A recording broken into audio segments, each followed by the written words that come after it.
If you have struggled with depression, as I have, and were stuck in a dark place, then this episode is for you. Hey everyone, I am Laura and I want to welcome you to Harmony is Healing, where music meets mental health. For those of you who do not know me, from my YouTube channel, Music, Uplift, and Inspiration, rebranded as Harmony is Healing. I'm glad you're here. I'm so excited to welcome you to this new podcast.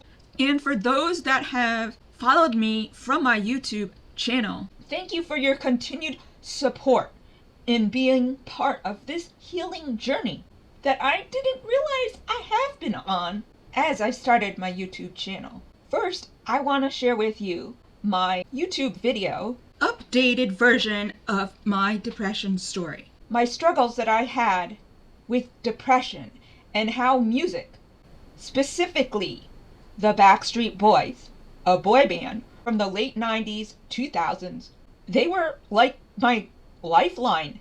This series was created in the fall of 2024.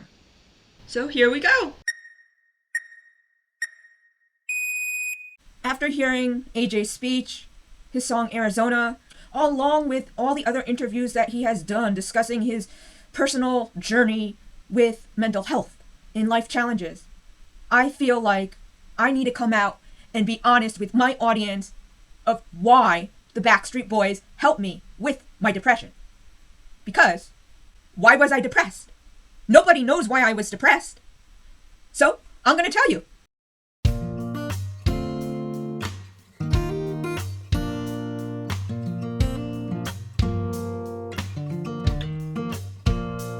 I have stated that I have a social work background and a music background. That is all 100% true. I got my bachelor's degree a long time ago. I could have made the decision to get my master's in social work after I graduated with my bachelor's, but I chose not to. I chose to get my driver's license back after having it for 2 years. But I only drove for 12 months. My doctor never should have allowed me to get my driver's license. Although I may have not been having what I call blankouts are, I was still having flashing lights, but then they became blankouts. It took me 14 years to get these mild seizures controlled to get my license back. I began my master's in social work in May of 2020, and I could have graduated in August of 2022. I was doing it part-time. But I ran into searching for a field placement to begin May of 2021. Of course, we were in COVID. That made it difficult. But what occurred was I was going to be starting my field placement late. I should have began it on May of 2021. So I've gone to several interviews and I got turned down. I did an interview via Zoom and then I did an in-person interview and I met with another woman. And this organization told me on June 21st that I had the position. June 22nd, I got an email stating, "I'm sorry, we don't have enough hours for you." So like in a matter of 24 hours, I went from, "Oh yes, yay! I got a placement, finally!" to all the way up to all the way down. And just like in a matter of 24 hours, it was on a high to an absolute low. Well, my absolute low became almost a depressive episode. It lasted through July 4th. July 4th was my last day. And then I finally said, "Laura, you've got to get up." So I didn't go anywhere on that July 4th. I stayed home. And you will see the slideshow that I have on depression. Because remember, I was going for my master's in social work. Listen to that. I was. So that's past tense. Here you will see a list of depressive disorders. Many of them you will not recognize, but the one that is most known about is major depressive disorder. Of the 9 possible symptoms, those that are highlighted in red are the symptoms that I was experiencing. However, I did not have a major depressive episode, which must be 2 weeks. It lasted for a week and a half. And so you can see I had a depressed mood, feels sad, hopeless. I didn't have any energy, didn't have any pleasure wanting to participate in any activities. I basically wanted to just lay on my bed, roll up, and just basically cry. Everyone gets depressed, but this was like I didn't want to do a thing. I had never experienced anything so low at all. I knew that this was seriously like major depression. There are 2 other symptoms that are stated, but these are not things that I had. All of this information has come from the Diagnostic and Statistical Manual of Mental Disorders, the 5th edition. So as a person that had epilepsy and it wasn't controlled, I had a very difficult time finding jobs, then losing jobs because of disability, and then having to fight to get money because they were discriminatory because of my disability on 2 different occasions. And then I search for jobs and I can't find jobs. So that's how I got into the travel business.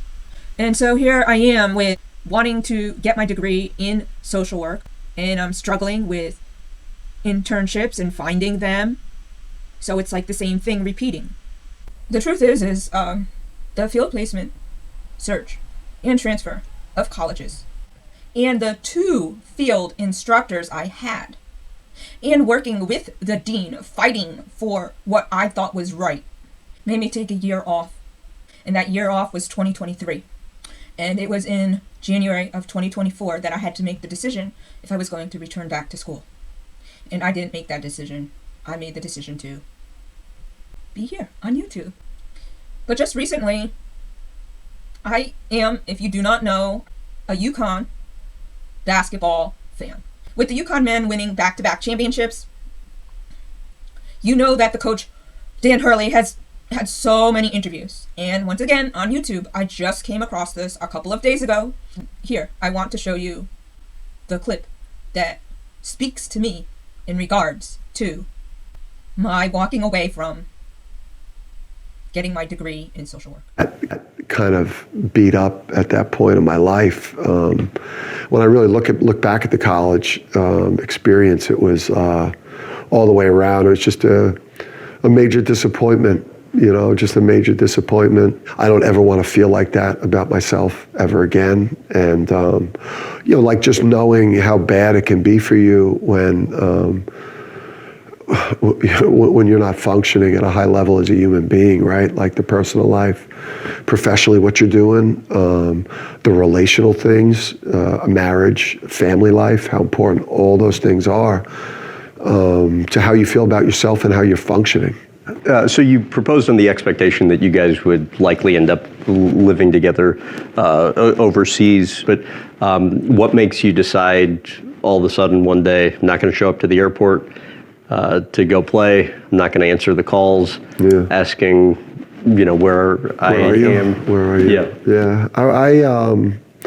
I just knew I was tapped at that point, And tapped meaning what? I knew I didn't want to play basketball anymore. What? It had become just a painful experience. I was a shell of myself, of the player that entered college. I was too beaten up at that point. I was not in love with the game that way from a playing standpoint. And then I don't know. I think maybe deep down in my mind, when I really look at it, I knew that I was going to stay in basketball. I knew that my gift was knowing the game, and obviously growing up in a household with the Hall of Fame coach. that I had had incredible training to become a coach and a leader at that point. I'd found a woman that I had loved, that I fell in love with, and that I was getting ready to marry. And I had my career as a basketball coach was what I needed to turn my attention to. I just wanted to state that when Dan Hurley chose not to go and play pro basketball overseas, he began by coaching in high school. So probably deep down inside, I probably knew what to do. What do you think gave you that self-confidence to make that decision? Because probably would have been easier just to stick with what you know. It was safe. I mean, I was guaranteed, at worst, if I stayed in that pre-draft process, at worst, I was set up to go and make really good money playing basketball around the globe, making great money for 8 or 10 years or 12 years, however I wanted to do it. And I was good enough to do it, but I didn't want to play anymore. I think just the dark moments as a player that basketball took me to, from a playing standpoint, it took almost everything I had to get to the finish line in college, to come back from quitting the team and coming back. For me, I felt like the finish line was my last Big East game against UConn, where, as ironic as that would be, like I played one of my worst games in my last college game versus the UConn Huskies at the Big East tournament. So that probably was a fitting way for it to end. And you knew, though, at that time that was it? I mean, I went through the motions with agents and was not working out like whatsoever leading up to the pre-draft camp in Virginia. So like every other player, I remember Adrian Griffin, who graduated the same year with me, who played in the NBA, was doing like 2 or 3 a days in the rec center and in the gym and working out with his trainer. And I was doing like 2 a days, like at like Paulie's in the hall at night, just hanging out, enjoying my last time in college with all my friends, because I think I was not committed to wanting to play, and I wanted to have my last good times. So this clip that Dan Hurley is speaking about he's basically saying that, he wasn't a great college basketball player. I was not aware of all the mental health issues that he was dealing with. I knew that he had it. When I heard him say that, like, he couldn't go overseas to play basketball, he just didn't have any interest in playing basketball, because he could have made money, and even though he wasn't, a great player like his brother, Bobby Hurley, from Duke. That made me think about me and YouTube. I chose YouTube. I'm not making any money, but what I am doing is helping people. And that makes me happy. I may not have gotten that master's in social work. I had a total of maybe 5 classes to finish. That including is a second specialist field placement. So I was almost finished with my degree. And I still have the opportunity to return by 2027. I don't know if that will occur or not. But I was like, oh my God, Dan Hurley, was in such a bad position as a player and emotionally a wreck that, I went to therapy. I tried to work through this. I feel like this is trauma, maybe to me, traumatic, because I did not do my first field placement until September 29th of 2022. Remember, I was supposed to begin my first field placement in May of 2021, but I didn't start it until September 29th of 2022, and I had to squeeze in all my hours. And in both places, I did not have a good field instructor. this field instructor, my field advisor, I was put into a place where I was stuck.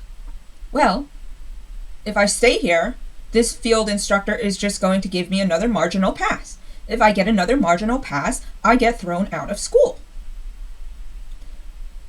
But I haven't gained the knowledge that I was supposed to in my first semester of field placement.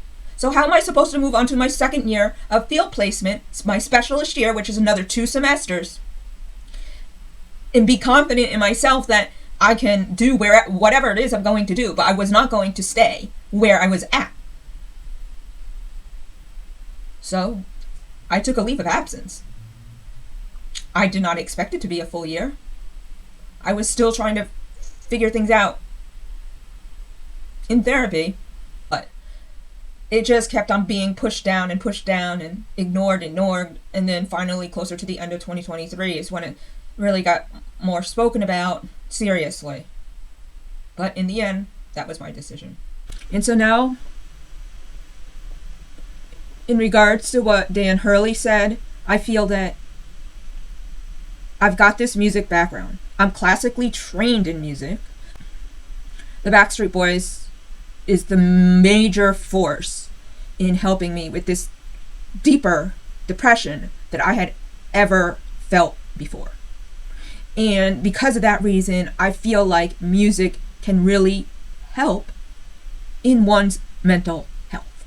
And I know that because I was interested in music therapy. But when I was in college, that didn't exist. But as time has progressed, during that 2023, I looked into music therapy, and it would have taken me 2 years. So I hope that you have a better understanding of where I am coming from and why I'm doing what I want to do. And you will learn why this is so important to me. I'd love to hear your thoughts on what you think about my story. Do you have your own story of yours that you might want to share? Is there any musician or other maybe sports figure that you find to be inspiring? Because even though this is a music focused channel, it's called Music Uplift, so music is uplifting. It says and inspiration. So inspiration can come from other people, other maybe organizations you are associated with. So it doesn't have to be musicians. It can also be a sports figure like someone I had mentioned, Simone Biles. I did gymnastics. What would you like to see from this channel in the future? I definitely have other ideas of where I want to go with this channel. And I want it to expand so that we're not just focused on boy bands or individuals from boy bands. As much as I love the Backstreet Boys and their songs, because that's what's important to me, is the lyrics and what does it mean to you, I am open to dive into more mental health, because mental health is so important in today's world. It does not matter what your age is. And I want to create that community where we can share conversations of what is it that we're dealing with today. I was just talking about how I felt when I actually felt so depressed. I never felt so down in my life before. But that doesn't mean that I don't deal with stress, anxiety, and depression right now. That doesn't mean that I don't think about, confidence in myself, my self-worth, my self-esteem, thoughts that come into my head, because thoughts can really hurt you in the long run.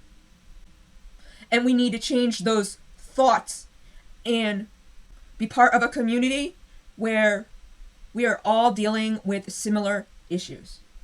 And as AJ McLean says in a podcast during COVID, he was on a Zoom at 4:30 every single day for his AA group.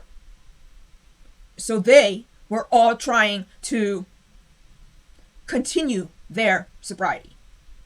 So I'm trying to continue this more positive thinking of ourselves and thinking about our overall mental health and concerns for ourselves and not everybody else, because that's me too. Thank you so much for tuning in today. If my story resonated with you, I invite you to reflect and join my Facebook group, Harmony is Healing, a safe place for reflection. Here you can share your own stories and be in a safe place to connect with others. You are welcome to subscribe or share this episode with someone who might need it. This was just my depression story. On my YouTube channel, I have 6 episodes of my depression story and how the Backstreet Boys helped me. I made an attempt to make this an audio recap of all 6 episodes, and I found it very difficult. You are welcome to visit my YouTube channel. I'll put it in the link below, my depression story and the episodes that go with it, along with my inspirational song playlist. It all goes together. I really wish I could have made it all audio, but in the next video, you will find out why. The next episode as well. I apologize if I get messed up between YouTube and podcast vocabulary. I will provide all the links down below in the description or in the show notes. I can't wait to put out my next episode. I am going to let you guys know why it is I put out my previous episode and why burnout potential was in the story. My journal prompt for you, as this is something that is included in every single podcast episode, is: if I could share one truth about my depression, what would it be? I don't know if you have ever fell into a deep depression, so I ask you, what would I say to the version of myself that was struggling the most? Remember, healing is a journey, and you don't have to walk it alone. Take care, and I'll see you next time.